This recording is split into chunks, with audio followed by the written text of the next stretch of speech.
하나님 말씀 창세기 1장입니다. 창세기 1장 1절에서 끝절까지 말씀 교독합니다. 1절 말씀 제가 먼저 받들어 봉독드립니다.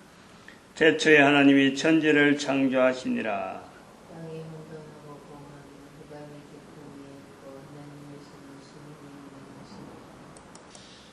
태초에 하나님이 천지를 창조하시니라.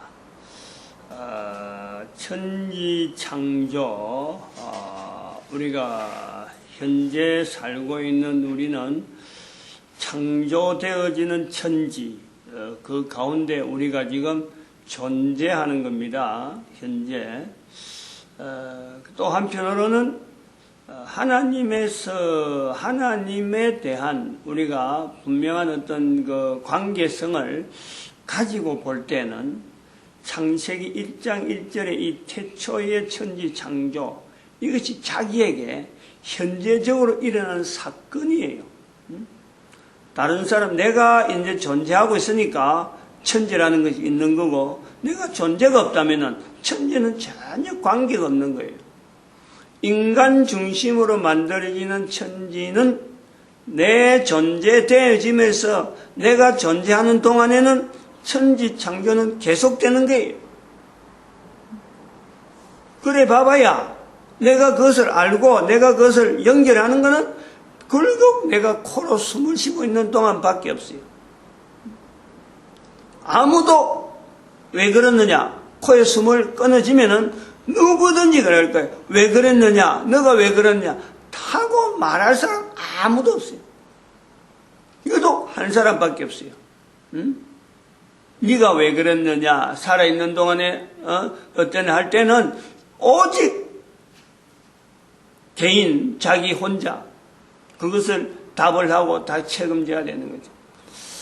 이제 이럴 때에 이런 데서 우리가 내 한 삶에 살아가고 있는데 창세기 1장 1절을 비추어보는 내가, 창세기 1장 1절에 천지 창조의 주인공으로 내가 분명히 있는데 인류사, 즉 이 땅에 있는 동안에 사람이 조상이 계속 태어나서 죽고 태어나 죽고 하는 과정에서 한 사람의 천지 창조가 계속 되는 그 연결에서 내가 있는데, 내 한 사람이 기록된 문자로서의 창세기 1장 1절을 가고 나아가려고 할 때에 분명한 두 가지 우리는 요소는 분명히 뛰어넘어야 된다.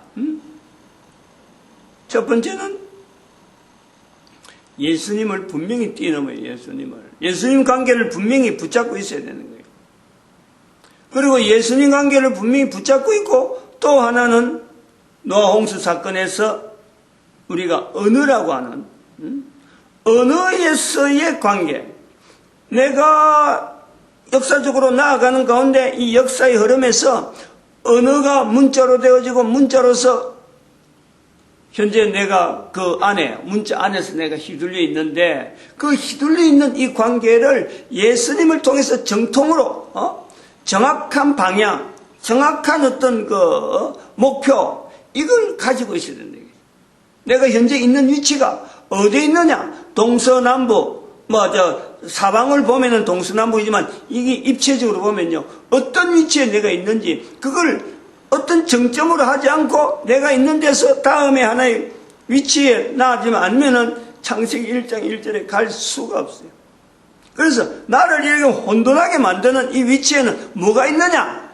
그럴 때 노아에서 나오는 문자, 언어에서 문자로 넣었고 문자로 만들어진 수많은 자료들이 지금 어마어마하게 혼탁, 좀 말하면 처음에 있는 1장 1절을 찾아가지 못하는 그 과정에 지금 모든 사람들이 다 있는 거예요.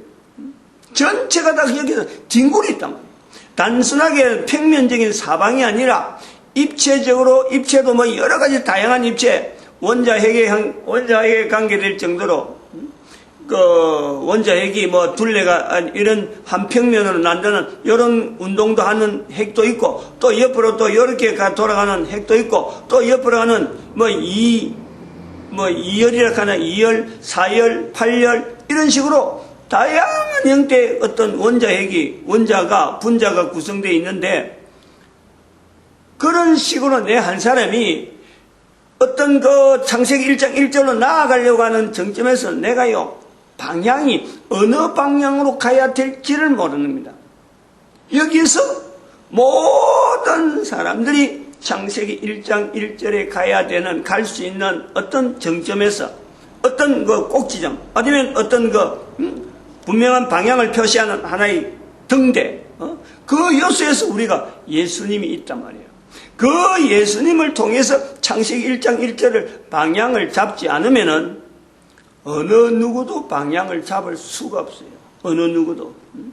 그런 예수님께서 방향을 잡아가는데, 그 예수님께서 과거에 2000년 전에만 예수님이 아니고 그런 시대를 거슬러 올라가서 그때부터 내가 예수님을 만났다는 것이 아니고, 내가 예수님을 정점을 했다 하는 할 수 있는 것이 아니고, 지금 현재적으로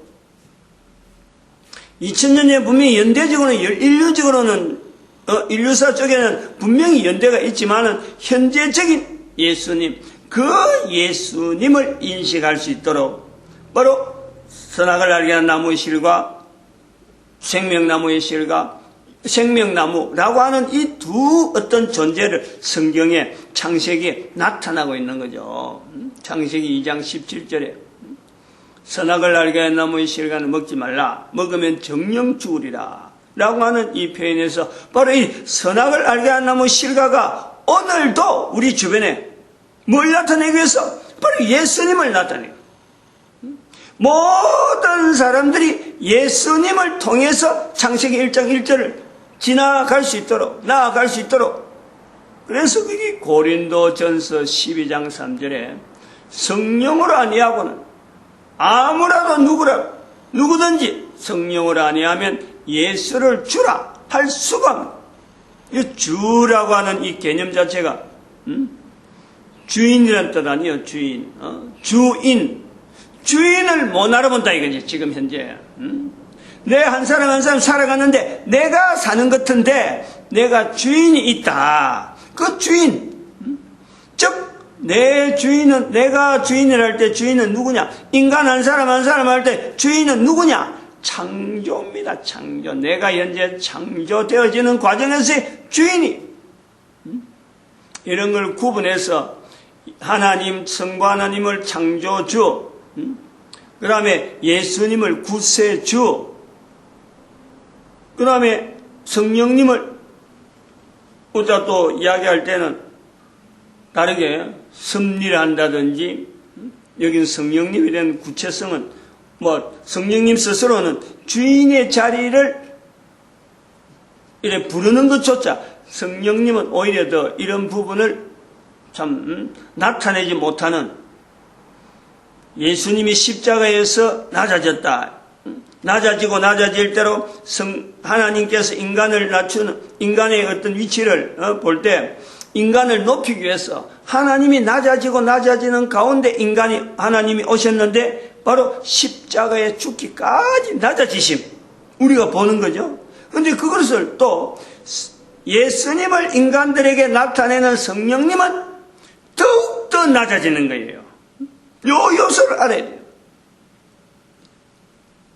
우리가 부를 때 구체성을 말할 수 있는 예수님은 낮아지고 낮아지는데 십자가에서 죽어서 무덤에 내려가는 건 뭐예요? 저 지옥에까지 내려가는, 사람이 생각할 수 있는, 사람이 연상할 수 있고 경험할 수 있는 어떤 요소에는 낮아질 요소는 다 보여준 거예요. 인간이 저 지옥에까지 갔는데 지옥에까지 가보신 거예요. 하나님이 갈 수 없는, 하나님으로서는 도무지 될 수 없는 그런 자기까지 낮아지고 낮아지는 거예요. 그런데 그 낮아지는 것보다 성령님은 지금 예수님을 인도해야 돼. 예수님께로 향하게는 한 사람 한 사람의 창조적인 역사로 인해서 성령님은 낮아지고 낮아져서 인간들에게 주인의 자리란 이것 자체도요, 인간들에게 부르지 못할 정도로 하시는 일 자체를 인정을 못 받고 있는, 인정을. 선악을 알게 한 나무의 실과를 먹지 말라. 먹지 말라. 아주 준엄한 말씀인데, 이 준엄한 말씀에서 예수님 말씀하시는 나는 부인하더라도 성령을 인정하라. 용서 못 받는다. 또 한 번 준엄한 말씀이 우리에게 주어져 있는 거예요. 이런 우리가 구조, 현재 내가 한 개인의 존재지만은 한 사람 한 사람의 존재에서 벌써 성부 하나님, 성자 예수님, 성령 하나님의 이 삼위 하나님의 어떤 독립적이면서 개별적이면서 분명한 어떤 흔적이 분명히 차별이 있는, 그러나 이 세 분이 또한 한 하나님으로서 어마어마한 어떤 관계성을 가지고 나에게 현재적으로 지금 있단 말이에요. 누구나 모든 사람에게 있다는 거예요. 모든 사람. 내 한 사람의 존재라는 이거는요 어마어마한 거예요. 어쨌든 적어도 코로 숨을 쉬고 내가 생존한다 하는 것에서 적어도 코로 숨을 쉬면서 입으로 먹고 살아있다. 입으로 먹고 하나의 인간으로서 살아있다. 여기서요 인간의 자리가 어마어마한 거예요. 코에 숨이 끊어지면 다르단 말이에요. 우리가 여기서 하나 더 생각해 볼, 또 창세기 1장 1절에서 내 한 사람하고 비교해 보면서 예수님을 통해야만, 그리고 예수님 통할 수 있는 힘은 성령님으로 인해서 내 한 사람이 가능한데, 그 성령님을 통하고 예수님을 통하고, 그리고 창세기 1장 1절에 있는 창조주 하나님과의 그 관계성에 대한 내 한 사람을 우리가 생각할 때 존재되어지는 내 한 사람에게 하나님은 어디 계시냐라는 거죠. 하나님은 어디 계시냐. 그러면은 예수님 오시기 전이라 그럴 적에, 지금 우리는 그럼 예수님을 통해서 그럼 간다 그럴 적에, 예수님 오시기 전 그 시기의 사람은 도대체 하나님과 관계에는 어떤 관계를 맺었을까? 교회를 통해서 개신교라는 이름을 가지고 있는 성경을 근거한 사람들만 하나님을 내가 만난다, 하나님하고 관계를 맺었다, 하나님을 인식한다, 이것이 되었을까? 예수님이 그럼 이 땅에 안 계실 때, 소위 말하면 2000년 전에 오셨는데 예수님이 안 오셨으면 그때는 그럼 예수님이 없었느냐?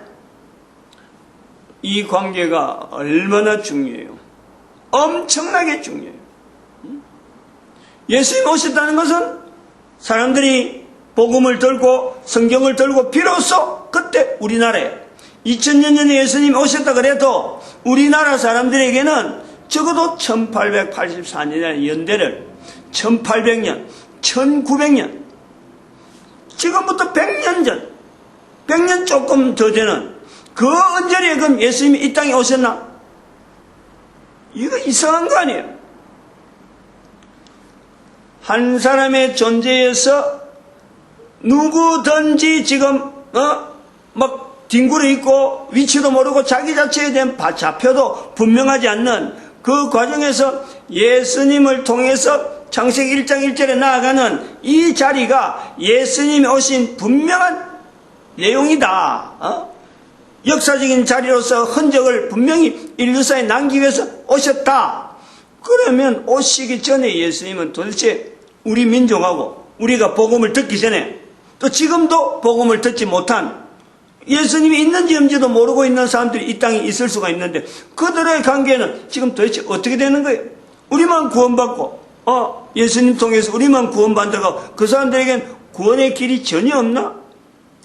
여기에서 우리가 창조주 하나님 앞에서의 피조물로서 인간이 하나님과 어떤 관계를, 어떤 형태로서 하나님이 계시느냐, 개인에게 이 요소를요 우리가 뛰어넘어야 돼요. 하나님이 어디 계시는가? 어디 계시나, 여러 가지 하나님에게 창세기 1장 1절에 가면서 접근해야 될 요소가 많이 있는데, 어디에 계셨는가 하는 것은 하나님께서 이 땅에 오신 거하고 이건 분명히 해결해야 될 하나의 요소죠. 예수님 오신 것하고 예수님 오시기 전에 또 예수님에 대해서 이야기를 듣지 못한 사람들하고 하나님과 관계, 분명히 창조는 개인에게 지금도 있는데 누구에게나 있을 수 있는 이 창조주 하나님과의 개인과의 현재 존재, 어디서 있느냐 이거지. 개인이 이걸 알아야 돼요. 누구든지 인식할 수 있는, 하나님이 분명히 그 시대도 하나님이 같이 계셨다. 지금 보면은 이단이고 사이비고 하는 여러 가지 종교적인 형태예요. 성경에 있는 대로 예를 들면 그래요. 블레셋에 있는 여러 가지 그 우상 여러 가지 하는데 그 내용에도 거기에도 이스라엘만 그러면 하나님이고 블레셋에 있는 거기에는 하나님이 전혀 없느냐? 그거만 안 맞는 거요. 내가 지금 내 현재 있는 위치에서 뭐 도적도 그렇고 내가 현재 어떤 상황이든지 코로 숨을 쉬고 있는 인간에게 모두가 다 하나님의 창조의 섭리가 있다면 과거의 다윗 시대에서 그렇게 마차 박터지게 싸우던 블레셋 그리고 또 바벨론 포로 가서 있는 이스라엘 백성들 그거하고 이스라엘 백성들만 그러면 구원이 있고 바벨론에 있던 사람들은 아무것도 관계없어서 저들은 포로로 있느냐? 이 벽을요 넘지 않으면 안 되는 거예요. 그리고 반드시 넘어야 되는 거예요. 예수님 오시기 전에 이 땅에 오신다는 것은 이 의미는 적어도 우리에게 어떤 내용이 있느냐? 이스라엘만 가지고 이야기해버리면 이게 전체가 다요. 전체가 다 벽이잖아. 블레셋도 벽이고 바벨론도 벽이고 애굽도 벽이고 전부 다 적어도 복음을 듣지 못한 모든 사람들은 벽이에요. 이런 하나님으로 계시기 위해서 이런 어떤 우리라고 하는 별도로 되어지는 구분되어진 인간들에게만 구원의 주로서 오시기 위해서 오셨느냐? 그거 이렇게 그 경계선 확보하기 위해서 이래 오셨느냐? 그런 것 같으면 하나님이 아니잖아요. 누구든지 그렇게 할 수 있죠. 그러면 보편적으로 창세기 1장 1절에서부터 지금까지 그 연대가 수억 년이라 할 수 있는 이 가운데 하나님은 우리와 동행하시는 우리와 함께 하시는 임마누엘 모든 인간들에게 코로 숨을 쉬는 모든 인간들에게 하나님은 임마누엘인 거예요. 임마누엘. 어떤 형태로 있느냐? 우리가 이걸요 창세기 1장에서부터 창세기 10장에 노아의 어떤 350년의 기간에 하는 이 언어라고 하는 이 요소에 있는 이 성경에서 그 요소를 찾아내는 거죠. 전체적으로 봐요. 전체적으로.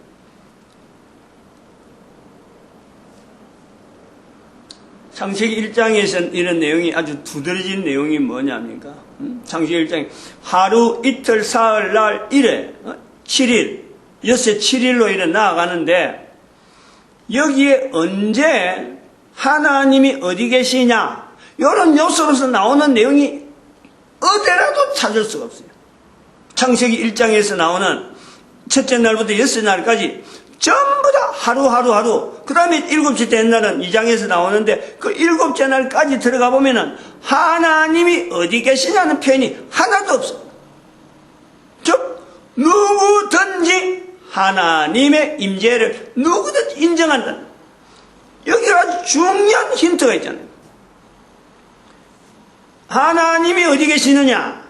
인간과 하나님이 어디 계시냐? 예수님 오시기 전에 모든 인간들에게 예수님은 어디 계시느냐? 그 예수님을 나타내는 성령님은 어디 계시느냐? 이 내용은요, 바로 그 사람의 언어에 있는 거예요. 언어야. 언어를 통해서 예수님과 성령님과 성부 하나님에 대한 이런 표현들이 자기에게 나올 때 그게 바로 그 사람에게 있다. 어떤 언어로 어떤 문자로 어떻게 표현하는가 그건 사람마다 다 달라요. 분명한 하나님이란 이런 표현을 우리가 문자로 된 걸 쓰더라도 이 하나님이란 표현 속에 정말 하나님의 존재, 하나님의 어떤 섭리, 하나님의 어떤 위치, 내가 현재 창조되어 있는 어떤 주, 나의 주인으로서 글을 쓰고 글을 읽고 그것을 이야기하느냐 말하느냐 이거 하고 그냥 문자로서 워드 다다다다다다 컴퓨터 PC 타자기 다다다다다 아무 숫자 딱 해갖고 PC에 나오는 여러 가지 어떤 여러 가지 디바이스들 이런 소재들 그 소재들 속에서 하나님이란 이런 단어가 나올 수 있는 요소는요 얼마든지 그 속에서 그러나 그들이 그렇게 쓴다고 했어. 똑같이 쓴다고 해서 인격체로서 한 인간이 코로 숨을 쉬면서 말하는 그 하나님과 같다? 그거는 아니라네요. 분명히 차이가 있잖아. 그러므로 여기 우리가 하나님이 어디 계시냐? 하나님에 대한 불어는 하나님에 대해서 말하는 그 사람의 소리에 하나님이 있는 거예요. 이래서 입에서 나오는 말이요. 어마어마하게 중요한데 그 하나님의 요체가 하나님이 과연 인간의 말 속에 있다. 이 내용을 그럼 도대체 우리는 어떻게 성경에서 아느냐? 창세기 1장에 나오는 날짜 7일로 구분되어지는 요 개념에 노아 홍수 있기 전에는 모든 사람의 하나님의 존재를 바로 자기들이 말하는 말 속에서 우주 만물 여러 가지 자기가 표현하는 거예요. 첫째 날에 대해서 개인이 표현한 내용이 다 다를 수가 있어요. 가장 보편적인 요소에서 창세기 1장에 있는 내용이 이렇게 되었다라는 거지 모든 사람이 다 이랬다는 건 아니라는 거예요. 후대에 이걸 정리를 했다. 이런 우리의 요소를 볼 수 있는데 창세기 1장 1절에 창세기 1장에 있는 인간에게 주어지는 말하는 이 내용 자체가 바로 그 속에서 하나님의 존재를 풍부하게 나타내는 하나의 내용을 보고 있는데 그러면 인간에게서 이 말이라는 건 뭐냐? 하나님에게서 받았잖아요. 하나님에게서 받았단 말이에요. 그러므로 하나님의 임재는 입에서 나오는 언어를 통해서 인간들은 언어를 하나님에게서 들은 그것에서 하나님의 존재를 벌써 거기서 전체가 다 언어에 다 들어가 있는 거예요. 이것에서 우리가 인간이 쓰는 언어의 힘이라는 것은 이거는 바로 하나님의 존재 자체가 들어있는 어마어마한 어떤 능력, 어쩌면 하나님을 나타내는 하나의 요체로서 하나의 소재로서 분명히 우리는요 인간 세상에 다시 한번 인정을 해줍니다. 이 내용을 받아들이지 않으면은 전 세계에 흩어지는 수많은 종교 속에 종교라고 이름 짓는 그거는 역사적인 과정을 통해서 나타나는 거예요. 그게 처음 시작할 때 그리고 종교로 비판되어질 때하고는 이거는 어마어마한 차이가 있는 거예요. 처음 시작할 때는 분명히 거기에는 개인적으로 자기가 나타내고자 하는 하나님에 대한 요소를 분명히 품고 시작은 했을 것이다. 창세기 1장에 있듯이 날짜를 구분하는 것이 개인적으로 하는 이런 요소가 있듯이 그러나 그것이 나중에 뒤로 가면서 언어가 혼탁해지고 문자가 뒤섞이고 사람마다 그 관계되어진 내용이 개념이 분명하지 않기 때문에 이것이 혼탁하면서 지금 전 세계에게 종교란 형태로 다양한 형태로 나오고 문자로 남겨진 수많은 표현들이 나오면서 한 사람에게 지금 주는 영향은 자기 자신의 위치를 하나님과 관계에서 볼 때 어디로 방향을 잡을지를 모르는 거예요. 그러므로 예수님께서 오시는 것은 그 방향 잡기 위해서 지금 인류의 마지막 시대에서 저 창세기 1장 1절을 비추는 하나의 기준점에서 우리 모든 인간들에게 지금 비추고 있다. 이런 위치가 있다 하는 것을 우리가 볼 수 있습니다. 마치겠습니다. 기도드립니다. 할렐루야. 함께 하시죠.